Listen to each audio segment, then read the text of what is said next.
BNP মহাসচিব মির্জা ফখরুল ইসলাম আলমগীর বলেছেন, বাউল সমর্থকদের ওপর হামলা একটি ন্যাক্কারজনক ঘটনা।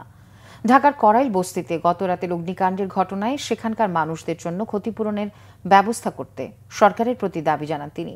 সুষ্ঠু তদন্ত করে অগ্নিকাণ্ডের সূত্রপাতের প্রকৃত ঘটনা উদ্ঘাটনেরও দাবি জানিয়েছেন বিএনপি মহাসচিব। বিকেলে ঠাকুরগাঁও জেলা বিএনপি কার্যালয়ে নতুন ভবন উদ্বোধন শেষে তিনি কথা বলেন।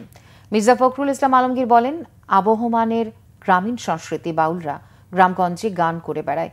তাদের উপর হামলাকে তিনি উগ্রবাদী ও ধর্মান্ধদের হামলা হিসেবে অভিহিত করেন। ঢাকার করাইল বস্তিতে মঙ্গলবার রাতের ভয়াবহ অগ্নিকাণ্ডের ঘটনার উল্লেখ করে বিএনপি মহাসচিব বলেন, সেখানকার মানুষগুলো নিঃস্ব হয়ে গেছে। দরিদ্র মানুষগুলোর জন্য একটি চরম আঘাত। তাদেরকে দ্রুত ক্ষতিপূরণ দেওয়ার জন্য সরকারের প্রতি আহ্বান জানান তিনি।